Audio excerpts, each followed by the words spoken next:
Do you remember Chike Okoro, who went missing after the last sighting at the ATM stand around Allen Avenue, Ikeja, Lagos? Yes, the one whose death case couldn't be solved by the police. His disappearance messed up not just his family, but his sister's life. Swallowed by a well. It began, as so many things do, with a crack. One that split not just the concrete in the Okoro backyard in Ogba, Lagos, but the family itself. After Chike's disappearance in September 2018, Nneka's father, Mazi Okoro, became a ghost in his own home. He refused to let anyone mend the fissure in the whale's cover, spending his days hovering over it. His silence a louder accusation than any words could be. One thing he never mentioned to anyone was that he secretly almost had the well excavated in search of his son's body. This caused the crack. But a prophet whom he had always visited since he moved to Lagos told him the well had some things going on with it, and that it holds far more mysteries that could destroy his family if he continues to attempt excavating it. Nneka returned to her life in Abuja, but the silence there was now deafening. The memory of the gurgling whisper on the phone, "Nane! Oh, na agu mi mairi," was a splinter in her mind. Her husband, Emeka, suggested therapy. She nodded, but her eyes were distant. She wasn't just grieving, she was investigating. And the primary suspect in the quiet court of her mind was her own father.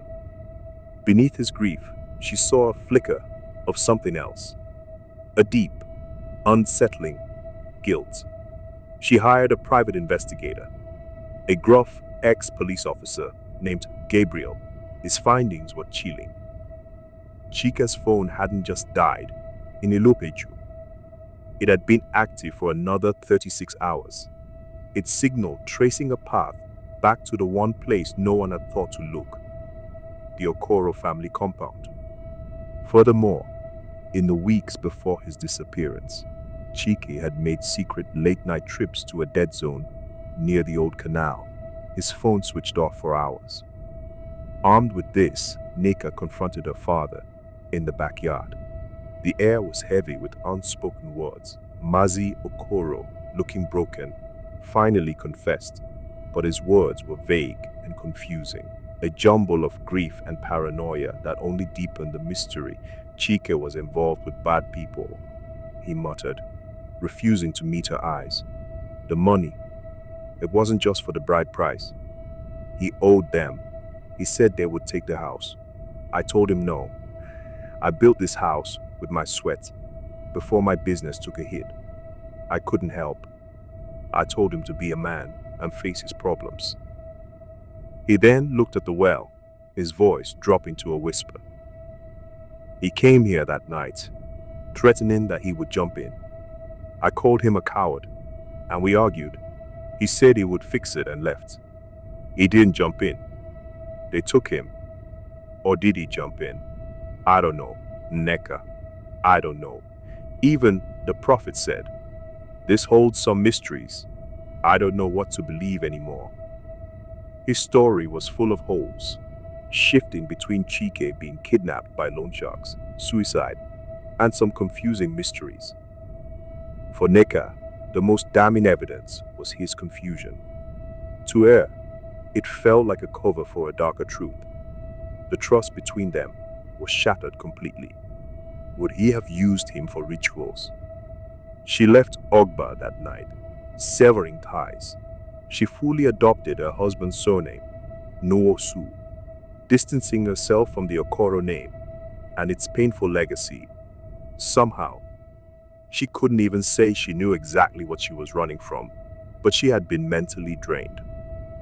A few months later, broken and isolated, Mazi Okoro locked up the Lagos house and returned to his ancestral home in Umuanunu, Obinsi, within the Owerri West local government area of Imo State.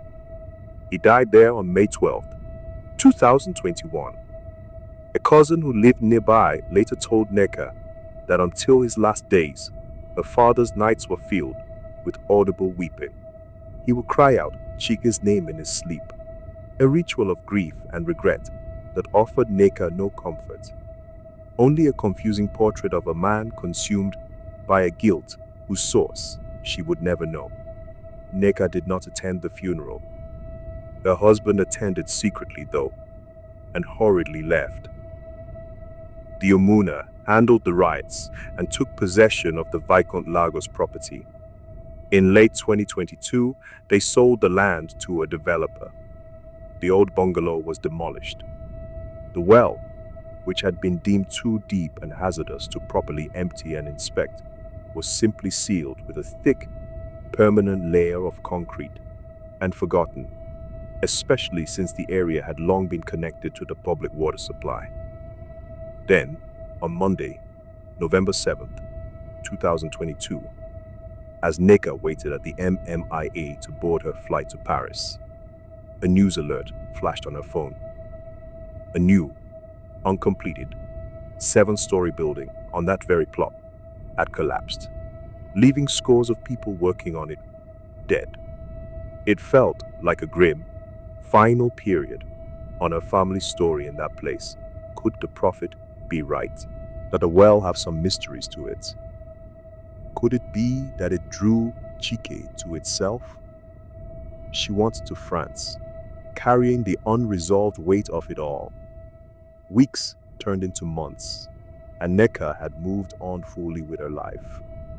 Then, on an ordinary Tuesday evening in March 2023, her phone rang. An unknown number with a Togolese code heart in her throat. A habit she developed from years of jumping at unknown calls. She answered. Hello? Silence. Then the faint sound of breathing. Nneka. It was a statement, not a question. A voice worn rough by time and something else. Stress, or perhaps illness. But beneath the gravel, the timber was unmistakable. It was a ghost's voice. Her entire body went cold. Chike, she whispered, her voice trembling. Is it really you? A long pause. You have the wrong number, the voice said, but there was no conviction in it.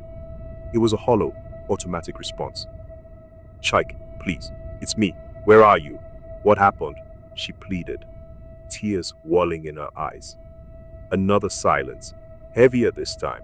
She could almost hear the internal struggle on the other end of the line. Then, a quiet, rushed sentence, laced with a fear that was all too real and human. Not now, not on the phone, but we will see each other soon. I have a lot to tell you. The call ended. Nneka stood frozen, the dial tone buzzing in her ear. There was no cosmic depth, no vengeful spirit in the well. There was only this. A brother who was alive, a secret that was still breathing, and a story that was not over. She saved the number and made a choice. She would wait. However long it took, she would be ready for when he was finally ready to come home and finish the story.